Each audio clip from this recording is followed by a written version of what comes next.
The reason your spiritual journey is not going the way you thought it would is because you stepped into it for the... Some of y'all thought all you needed was a little hat, and now you have no idea why the shit is not working. Y'all wanted a title without the damn task. A bunch of psychics that can't tune extremists, and a shit ton of light workers that are scared of the motherfucking dark.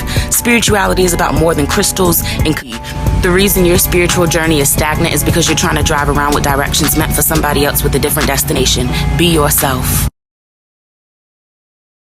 I promise if you start doing this, you will just be like the chillest, happiest, like little fucking luck magnet ever. I swear, okay? But you have to apply this shit, and it's gonna sound easy, but just trust me, it'll change your life. If you can work to bring awareness into the situations when you are having a negative response, like a negative perspective of a situation, and transmute that into positive by seeking out any little positives in that situation, you will attract more positive than you can even imagine. What you focus on always expands. This is a universal law. This is how your subconscious mind functions. As you continue to have awareness in the moment and seek out the positive, bring your attention and focus there instead of the negative, your mind will become trained to do this on its own naturally. Over time, you will have less awareness for any negativity or misfortune at all, and will automatically see the paths of most fortune and positivity and attract that shit into your life.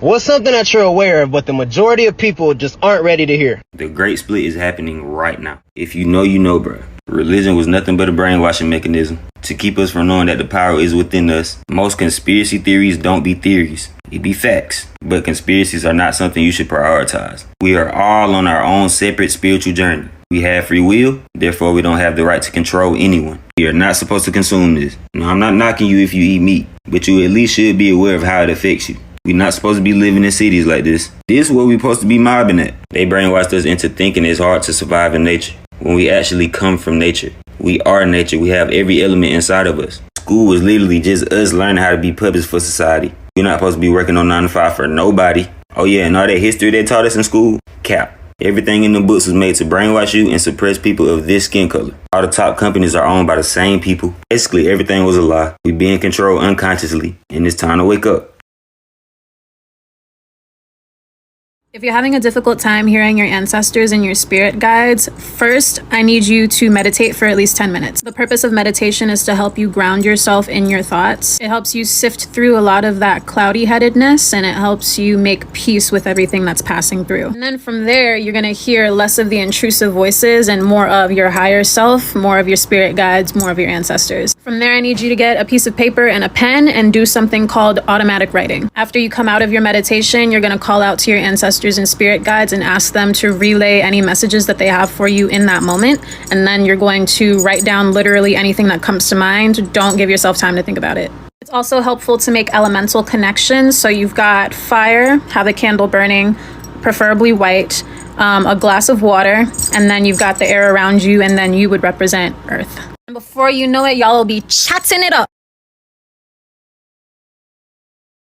This is why I've slowed down on my spiritual videos, and this is why I might eventually stop making spiritual content. So I've reached enlightenment, and it's taught me a lot. I've been meditating every day for about a year. I've put in weeks, months of research into Buddhism, Hinduism, Stoicism, Taoism, quantum physics, the laws of the universe, time, reincarnation, history, conspiracy theories, psychedelics. I took every spiritual concept I could find and tried to dissect it and incorporate it into my life. I went alkaline vegan, I started doing yoga, and I remember this one meditation, I'll never forget it. I was thinking about all of those concepts I was just talking about. I was thinking about myself and my place in the universe. It was like God smacked me in the face with a baseball bat. None of this shit is real. Am I denying that it's being experienced? No. But does it fundamentally exist without my observation or my thoughts and opinions about it? No, none of this shit is real. So if none of this shit is real, then what am I? I was just looking and looking and looking, trying to find myself. And there is no self, there is no me. Even us being in a universe is a concept. There is no such thing as a universe, it's just you. Every person on this planet is you. So when people ask me what happens when we die, bro, how do you die if you're every person on this planet? You were never alive in the first place. This life and human existence you're experiencing is not something that's actually happening. This is a hallucination happening inside of your own mind. And there's no way for me to get you guys to experience that or understand it. You can meditate every day, or you can never meditate. You can believe in Jesus Christ, you can be spiritual. You can be an asshole, you can be a great person. It makes zero difference. There's nothing you have to do. There's nothing to accomplish. There's nowhere to be.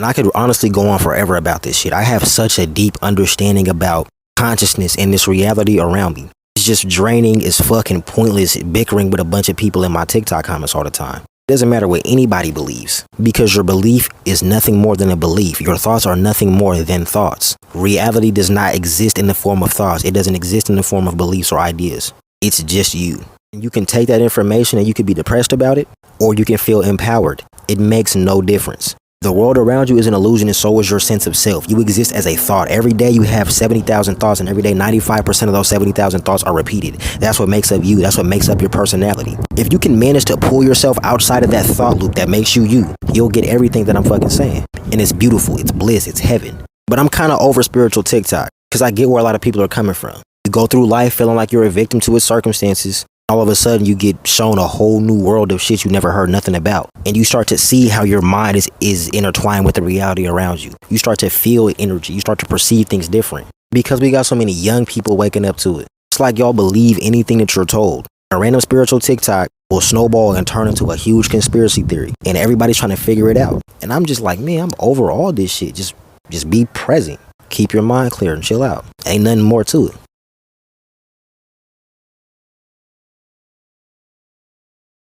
6 stages of a spiritual awakening. Stage 1, dark night of the soul. During the dark night of the soul, we're feeling very depressed and lost. This could be often triggered by a breakup, a divorce, trauma, illness, or a sudden life change.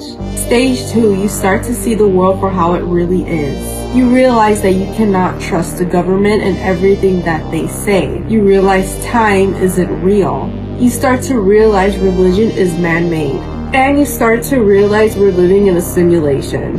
Stage 3, you start to do all this research about spirituality and the matrix that we live in. You start to practice meditation, learning about chakras.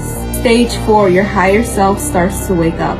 You start to learn the difference between your ego and your higher self. A lot of the times, this is when your third eye opens. You might start having psychic visions and you might sense other people's energy. But then you begin to switch from your higher self to your ego off and on. Stage 5, you begin to do shadow work, inner child healing work, and you begin to heal your childhood traumas, any trauma that you have been through in life, your triggers, any insecurities, you start to heal through them. Stage 6, you are enlightened and at peace with yourself. You let life flow as it should, and you accept change with open arms. You'll begin to feel connected with yourself and the universe, and you'll begin to experience euphoria, happiness, and bliss.